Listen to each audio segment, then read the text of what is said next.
जब किसी को गिरफ्तार किया जाता है तो क्या उसे ये जानने का हक है कि उसे क्यों पकड़ा जा रहा है और क्या ये जानकारी उसी वक्त लिखित में मिलनी चाहिए।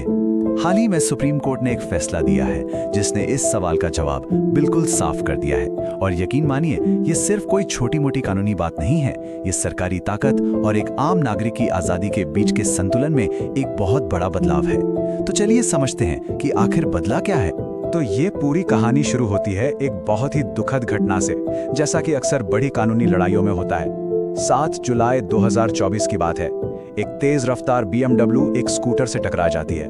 टक्कर इतनी जबरदस्त थी कि एक महिला की जान चली गई। पुलिस ने CCTV फुटेज की मदद से गाड़ी और उसके ड्राइवर मिहिर शाह का पता लगा लिया और उसे गिरफ्तार भी कर लिया। पहली नजर में केस बिल्कुल सीधा लगता था, है ना? लेकिन यहीं एक ट्विस्ट आता है। मामले का फोकस अचानक बदल जाता है। अब ध्यान अपराध पर नहीं बल्कि गिरफ्तारी के तरीके पर था और प्रक्रिया की यही एक बात बाकी सब पर भारी पड़ने वाली थी। और यही वो सवाल था जिसने इस केस को सीधे सुप्रीम कोर्ट के दरवाजे पर पहुंचा दिया। क्या गिरफ्तारी के तरीके में हुई एक चूक पूरी के पूरी गिरफ्तारी को ही गैरकानूनी बना सकती है? चलिए इस गुत्थी को सुलझाते हैं। इस बड़े कानूनी सवाल तक हम पहुंचे कैसे, ये समझने के लिए हमें कहानी की शुरुआत में लौटना होगा, मिहिर शाह के हिट एंड रन केस पर। अब जरा इस टाइमलाइन पर गौर कीजिए। हादसा 7 जुलाई को होता है, गिरफ्तारी 9 जुलाई को। लेकिन असली मोड़ आता है गिरफ्तारी के बाद। शाह के वकील तुरंत गिरफ्तारी को ही चैलेंज कर देते हैं और उनका दावा क्या था कि उन्हें गिरफ्तारी की वजह कभी लिखित में दी ही नहीं गई। उनका तर्क था कि बस ये एक चूक पूरी कार्रवाई को ही अवैध बना देती है। तो अब ये केस सिर्फ एक कार एक्सीडेंट का नहीं रह गया था, ये एक मौलिक संवैधानिक अधिकार की लड़ाई बन चुका था। चलिए उस कानूनी सिद्धांत को समझते हैं जो इस पूरी चुनौती के केंद्र में था। ये पूरा केस ना एक टर्म पर आके टिक गया। गिरफ्तारी का आधार मतलब किसी को हिरासत में लेने की वजह साफ साफ बताना। यह सिर्फ कोई फॉर्मेलिटी नहीं है, ये हमारे संविधान के तहत मिला एक मौलिक अधिकार है। इसे इसलिए बनाया गया ताकि मनमानी गिरफ्तारियों को रोका जा सके और इंसान को अपना बचाव तैयार करने का मौका तुरंत मिल सके। और इसी से सुप्रीम कोर्ट के सामने ये बड़ा सवाल खड़ा हुआ, क्या सूचित किए जाने का मतलब सिर्फ मुंह से बता देना है या फिर लिखित में एक दस्तावेज देना जरूरी है? सुनने में ये मामूली लग सकता है, लेकिन इसका जवाब पूरे देश में पुलिस के काम करने के तरीके और नागरिकों के अधिकारों को हमेशा के लिए बदलने वाला था। और हाँ, इस सवाल का जवाब देना इतना आसान भी नहीं था, क्योंकि कोर्ट के सामने पुराने एक दूसरे से अलग फैसलों का एक पूरा जाल बिछा हुआ था। कोई एक सीधा नियम था ही नहीं, बल्कि कानून की 3 अलग अलग व्याख्याएं थी। यहाँ तीनों पक्षों की दलीलें थीं। एक तरफ थे बचाव पक्ष, जिन्होंने एक पुराने केस का हवाला देते हुए कहा कि नियम सख्त होने चाहिए, गिरफ्तारी का आधार हमेशा लिखित में हो, बिना किसी भी अपवाद के।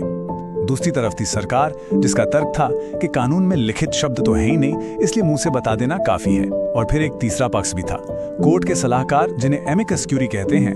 उन्होंने बीच का रास्ता सुझाया, गिरफ्तारी के वक्त जुबानी बता दें पर बाद में लिखित वजह दे दें। मतलब 3 अलग रास्ते और कोर्ट को एक चुनना था। तो इन सारी दलीलों को तौलने के बाद सुप्रीम कोर्ट ने एक ऐतिहासिक फैसला सुनाया। एक ऐसा फैसला जिसने सारी उलझन दूर कर दी और देश में हर गिरफ्तारी के लिए एक अकेला साफ स्टैंडर्ड तय कर दिया। देखिए, कोर्ट का मूल सिद्धांत था एक बैलेंस खोजना। जैसा कि आप उनके फैसले में देख सकते हैं, उनका लक्ष्य था एक तरफ तो व्यक्ति के संवैधानिक अधिकारों की रक्षा करना और दूसरी तरफ पुलिस को अपना काम ठीक से करने से न रोकना। यह फैसला इसी संतुलन को हकीकत में उतारता है।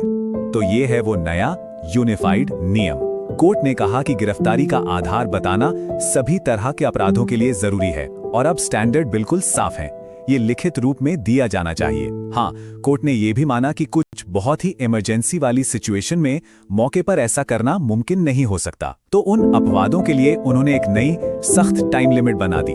और ये है इस फैसले का सबसे अहम हिस्सा, 2 घंटे की डेडलाइन। कोर्ट ने साफ कर दिया कि उन खास मामलों में भी जहां गिरफ्तारी के वक्त लिखित वजह नहीं दी गई, उन्हें गिरफ्तार व्यक्ति को जज के सामने पेश करने से कम 2 घंटे पहले देना ही होगा। ये सिर्फ एक सुझाव नहीं है, ये एक नया और मजबूत सुरक्षा कवच है। तो ठीक है, ये सब कानूनी बातें तो हो गई, लेकिन एक आम इंसान के लिए इसका असल में क्या मतलब है? इसका मतलब यह है कि अब गिरफ्तारी के दौरान किसी के भी अधिकार पहले से कहीं ज्यादा साफ और मजबूत हो गए हैं। चलिए इसे कुछ जरूरी पॉइंट्स में समेटते हैं। हर किसी को यह जानने का हक है कि उसे क्यों गिरफ्तार किया जा रहा है। वो वजह लिखित में होनी चाहिए। नॉर्मली ये मौके पर ही मिलनी चाहिए। इमरजेंसी में जज के सामने पेश होने से कम 2 घंटे पहले। ये नियम सभी अपराधों पर लागू होता है।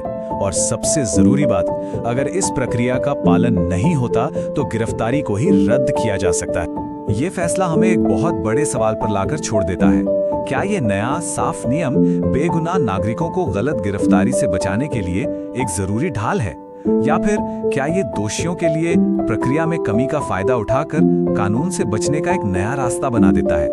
इसका जवाब हमारे देश में कानून और आजादी के भविष्य को तय